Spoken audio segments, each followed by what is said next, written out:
As you may or may not imagine, someone has to get to 3 games to win a best of 5. So we're on game number 3. This is the GeForce StarCraft 2 Pro-Am presented by NVIDIA, and I am Day 9. And I'm Husky Sean. The enthusiasm is just blowing me away over here. Oh! And who's spawning over in the center left side? It is going to be MMA, who is currently down 0-2. Oh, that is very brutal, especially against an opponent named MVP, because he is extremely good. And Sean, this is a huge macro map. It is going to be Terminus, and they are spawning very far away from each other. There's not going to be any expanding towards your opponent. Really, it's just going to be expanding towards nothingness at this point. So if there's any map that we're going to see a macro game on, it's going to be this one. If there's any players we're going to see a macro game, it's going to be these two. So I am just going to try and predict that it will be a macro game just based on the setting that we have so far. However, Blue Flame Hellions can turn that all around at the drop of a hat. Yeah, you know, what's kind of funny is that distance is one of those big things that was an influencing factor in, I would just say, most RTS games. Oh, you yeah. have huge distances between one another, so it's going to be more about getting the units up and all that jazz. But as you say, Blue Flame Hellions are a big threat, and on Terminus, look at the amount of space that you can come in at. Look at all these angles of attack. You even have this bottom plateau that if you drop at, you can swing in for attacks. And even if you look at the mini-map here, it's very hard to cover all the airspace up here where there's nothing but bleak nothingness and a very, very well-textured rotating moon. It's that sort of thing that allows for some high-variance games, some comeback tactics, and I definitely think that whatever length of game we're going to be, it'll be some very big swings in the early game. And right now we're just seeing slight variations in when MMA is getting his gas. He's going to be getting it a little bit earlier. Could very well be going for that Banshee play. Could potentially also go for a medevac with 3 or 4 Hellions inside of it, which I think is always a good build on this map just because of that surface area that you were mentioning. However, while usually one player ends up getting a Viking for defense and can end up locking that down. Right now, the factory is going to be going down here, so it does look like MVP going to be going for some sort of early expand, potentially off of just the 1 racks, and he does indeed, there it goes, right there, dropping that down at the expansion. And so he's going to be playing it very, very macro heavy here in the early stages. Well, it looks like MMA is going to be going for some sort of harassment opening with either a Banshee or those very, very famous Hellions. And, you know, I really, really love this kind of Terran vs. Terran, probably more than any, where we see one player basically going for either end of the extreme. MMA taking 2 gases on one base, getting a lot of tech up before he wants to expand. Exact opposite that we're going to see from MVP. He's going to be expanding a lot, delaying the consumption of gas. You know, if we actually go to this generally completely useless tab of the spending, like really I've never ever heard this used that much for analysis, but I mean, you see exactly what we were talking about. The tech, very, very high for MMA, very low for MVP. The economy, very high for MVP, relatively low for MMA. Well, I guess I would say comparatively low.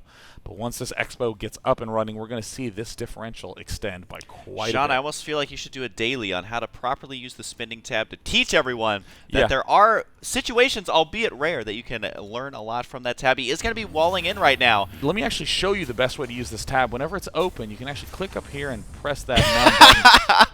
And you have now effectively used the spending tab. I just know the guy at Blizzard who programmed that is going to be so sad that his hard work has not paid off quite yet. But regardless, we do have cloaking right now on the way. And Sean, you're mentioning the extremes of either player. This is about as extreme of an investment as tech as you can get. That cloaking is not cheap at all. He's just now starting the Banshee, and starting the cloak first allows you to get it a little bit earlier. I mean, that's kind of an obvious thing to say, but the reason it's important is we saw time and time again is that just getting it a couple of seconds earlier can end up saving you a lot of Banshees because the Viking positioning sometimes can intercept in midfield and take them out. So he's going to be playing it a little more safe here. And at this point, he needs to do harassment because, I mean, look at the map right now. There's only the command center just now starting, and that means his SCV production is going to be behind. His mule usage is going to be behind, and we'll see if it's going to work out. It does look like he's flying it, or something's in the center of the map. Is that going to be a scouting Hellion? And moving to the right at the natural. There we go. It is going to be a Hellion. I thought it was the Banshee, but then I'm like, no, that Banshee is not completed. Fastest Banshee I've ever seen. Yeah. It looks like the Hellion will just do what all Hellions do and walk directly into the base, completely uncontested, scout absolutely everything, and then escape happily. And then promptly drive back home with a couple of bullet holes, but they're cool. He can show them off at parties and get ladies. The one thing that I really, really like about Game 1 is the way that MMA expanded very, very early, and MVP just didn't expand for a really long time and went for a big push. In this game, we see MMA going for the Banshee Harass and trying to expand as quickly as he can, trying to catch up. And yeah, there's the third one. We'll talk about all these extremes in a moment, but we have a Banshee incoming, and just like we were talking with the Blue Flame Hellion Harass, this can be very difficult to deal with. It does look like MVP has a missile turret in position, and you gotta remember the missile turrets can see a little further than they can shoot, so even if he uses cloaking, he needs to make sure to stay out of range of that, as well as the Marines. Gonna be going down here to the expansion as well. This is gonna be tough to hold off with just Marines, because Sean, you're mentioning covering the surface area of air is very difficult to do, although he may lose the Banshee. Oh my god, 2 HP remaining on that, and did he cancel his cloaking? I think he did cancel his cloaking here. He did! So it will end up losing this Banshee, I think, and there it goes down. Drifting off into space, never to be seen again. But he did cancel that cloaking, and what is he investing his money into? Well, it does look like he's going to be getting that Blue Flame Hellion, and on top of that, he did not continue a lot of the Banshee production, instead grabbing the third that you're mentioning, Sean. Yeah, you know, one thing that I might have been muted this whole time. Were you? You know what? We're going to find out later, Husky. That is fine. I was going to say, Sean, it didn't look like you were muted. But I accidentally rolled. Actually, just tell me, does having this thing No, this is the Sennheiser headset that I use at home every day, Sean. That is just the volume control for the in-game sound. So we are good. We did not just have the most awkward commentary ever, where people say I should talk less, but I don't think they want me leaving that long of pauses. You know, that was one of my favorite things ever, is doing 2 hours of recording and realizing that my microphone was unplugged. Oh, MMA! What? Lines them up. The Blue Flame Hellion Harass that we talked so much about. There's, it's just kicking right on in, not even needing to go for them SCVs, just going straight to the party town with those Marines. And there is all sorts of strategy discussion that we're going to want to do after this battle, now that we know that my microphone is successfully recording. Blasted in the face. Now it looks like MMA is setting himself up quite comfortably. You know, it's this really dangerous trap to fall into, to what I call a tweener build, where it's always in between the goods. So it's decent versus everything, but not really good or great against anything. And that's a real danger. We saw MVP, when he was up against the fast-expanding MMA in Game 1, build a really huge army and go for a really huge push. Very, very good extreme. In this game, we see MMA versus the expand, double expanding, doing that extreme, really trying to rush ahead, and now doing a lot of harassment. And I'm loving the way that we're seeing MMA play this off. Again, those Blue Flame Hellions can be so potent. And the Marauders are on the field now, which will be able to hold this off. One of the Hellions does go down. The SCVs evacuate out of there safely. But I feel like this is the type of momentum that MMA needs to get back into this series, because this is allowing him to expand at his third base. He is able to make SCVs nonstop. You can see they are rallied down there. His production is quite heavy in his main. He now has 3 factories, 2 with tech labs for maximum siege tank production. So his tech is going to be extremely well off right now, and he did a lot of damage with just very few investment, or very little investment. And MVP, you can see just now getting his third base, which, I mean, in all honesty, is still a fairly early third base. We're at the 12-minute mark, but it is heavily behind that of his opponent. So I'm just going to bring up the units tab here. It's 39 SCVs for MVP to 56 for MMA. So that means every second that goes by, I mean, he's just getting further and further ahead. Yeah, look at that income tab. Almost a constant 500 above his opponent. I mean, this isn't that many workers killed for an average Terran versus Terran that has like 40,000 every single game. But this means that not only is MVP behind in the economy race, but positioning-wise, getting the siege tanks into the right spot and sieging them up is the key tactical maneuver for mech players. I cannot emphasize enough how integral tank positioning is to the strategy. And look at MMA. He's getting to waltz all the way forward, actually walks into a bunch of units, but look at how far forward he gets to siege up. MVP's counter to this is going to be to try to scoop around it. He desperately wants to peel these tanks back into a defensive mode. That's exactly what MVP is doing, knows exactly what he needs to do, and now we have the tactical dance. Husky, Terran vs. Terran is all about dancing. Yeah, it is Dancing of Death, also similar to chess. But right now, I like what MVP is doing. He's trying to mix in a couple of Marauders because I feel like he knows he's behind in the production of those meching units. Look, there's a 4th command center on the way right now. So he's going to try and be very cost-effective with these Marauders. It looks like he's setting up for some sort of sandwich. I'm not sure exactly what he's doing, but he has split up his army, running into a siege tank fire there. The splash damage doing a lot right there. It looks like the medevac harassment with those 2 Hellions is going to continue here. So the multitasking of MMA in this game has been phenomenal. Don't know if he's going to be able to get that drop off or not, but it does seem like the Vikings seemingly going to be leaving. Nope, looks like they may be on patrol there. Oh, so I don't know if this drop is going to be doing too much. Maybe it will, though. There's 1 Marauder here to defend, and at this point, Sean, you're mentioning a tactical position advantage. Right now, this may force a couple of units back, which MVP cannot afford to do. Here comes a couple of SCVs getting one shot by these Blue Flame Hellions, and he will get a couple of free kills, although it is going to cost him the medevac and those Hellions, but considering he's already ahead, it's going to be good. And look at this double sensor tower to be spotting for drops against his main.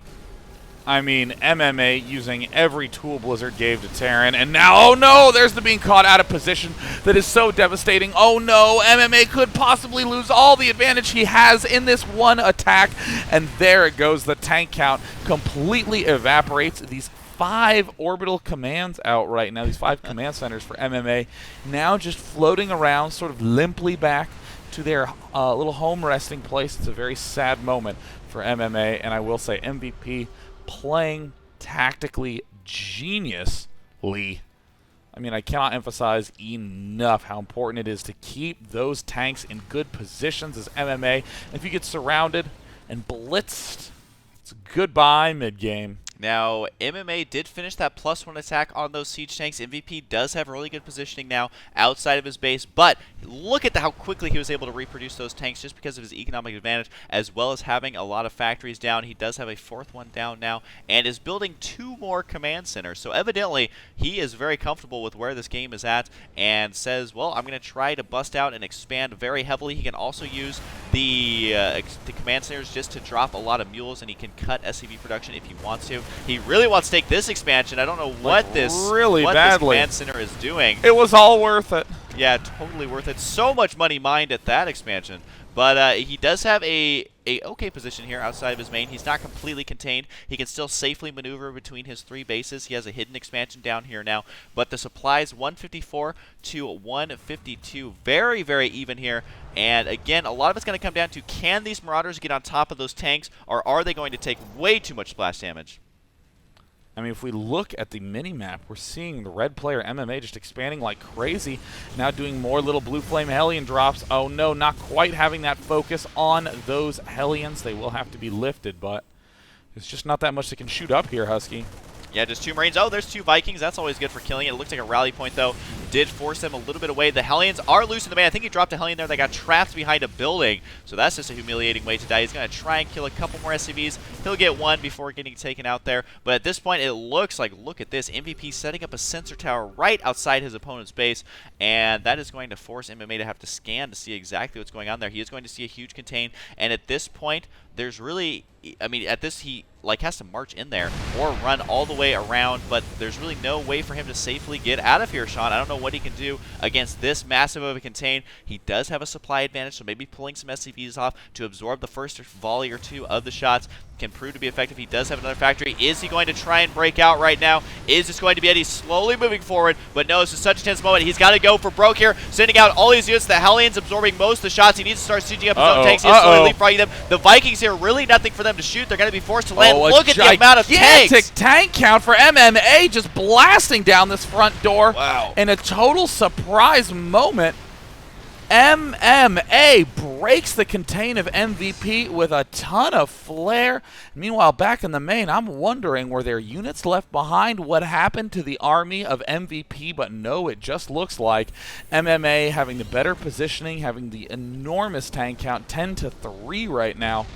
Continuing to sneak in extra bases, and I don't know if there's a command center counting station, but I really want to look at it, because MMA has been going absolutely nuts all game long. But once again, even if you get caught out of position in small ways, it can be devastating in a Terran versus Terran. Especially. Oh, really, really, really is not looking too good for MVP at this point. He's behind in food. He is behind in position, and he's definitely behind in command centers. We have 1, 2, 3, Some more. Here's a fourth one. There's a fifth one. What? 6, 7, 8. What else? We have I didn't even see ninth those until command center. just now, I Sean. mean, every time I was looking at the production tab during that battle, there was a pair of command centers getting constructed.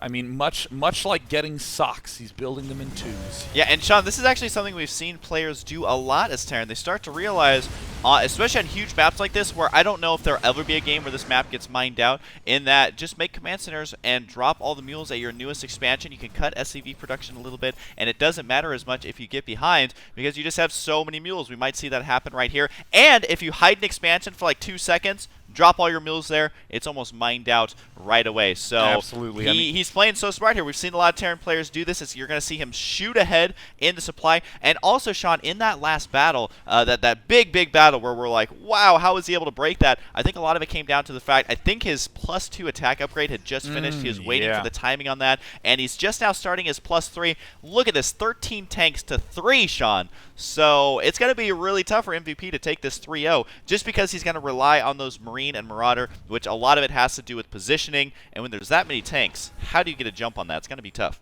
Looks like MVP is going to be going for drop, but he doesn't realize that there's a command center here or here, that there's 3 more over here. MVP going to try to find some way to claw his way back in. Oh, look at those upgrades. Infantry weapons level 2 just now starting versus the level 3 for his opponent. There's the scan. It looks like somebody really wants to land a command center here, but it's going to be mighty tough. MVP now pulling back to the right, and oh no, a huge push from MMA. MVP actually caught a little bit out of position, and there's the stim for it. Uh-oh, the tanks aren't sieged up. He's going to lose a lot right at the start, but a huge volley. And once upon a time, there were Marauders, and now there's not. The end. The bedtime story of doom from MMA. Oh, Sean, I remember falling asleep to that. My mother telling me, always remember to position your tanks well, or the boogeyman is going to kill you. The boogeyman, of course, going to be the Marauders. He's going to attempt it once again by marching in here, but is it going to be enough? That is a lot of Hellions. The siege tanks do get cleaned up. A couple Marauders come out of nowhere, are able to take that out as well. So MMA's contain much shorter than the last one, continuing to produce command centers, Sean, here. I'm just going to throw my phone in surprise at the amount of money he's able to spend on these command centers. He has a wall of command centers and is still able to macro out these units quite heavily. So again, this is a must-win situation for MMA. He's playing so well, but he needs to make sure not to overextend his lead. While he is still about 40 supply ahead, he ended up losing all those tanks, but he does have, of course, the command centers, but also +3, getting dangerously close to being done.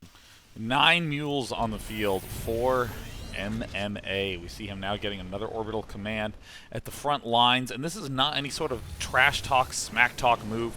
It's MMA trying to get huge surges in his lead, because again, you can hold positions with siege tanks, allowing you the time to make the command centers. You can't do much else. You can't really push aggressively to locations. That's the danger zone for mechs. We're seeing MMA be very careful, very deliberate whenever he does elect to push. And now that he's calming it up and slowing it down, looks like he's getting a good advantage in terms of position. Oh, right, absolutely. I mean, look at the map. Look at how many expansions he has. Jeez. I've never seen so many expansions taken on this map. He's not even mining at most of them. Again, just relying on those mules. Every time he goes back, he's going to be able to drop 5 or 6 at a time, which his income is going to be phenomenal. You can see he has 1,500 resources. Even after losing a lot of units, he can quickly remax out. And the +3 attack has finished. He's producing 3 tanks and 3 Hellions at a time. MMA now mined out in his main and naturals expansion, which is kind of weird to say naturals, but I guess the third base is sort of a natural.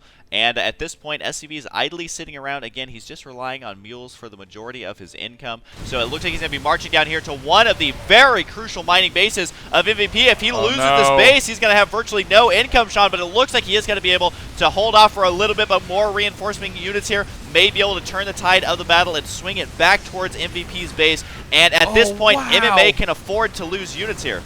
MMA continuing to press onward, not even sieging the tanks, making sure to be as aggressive as possible. More Marauders trying to sprint up to the field, and it looks like one tank will not fall at all. So many units flooding out of these factories. And there's the good game.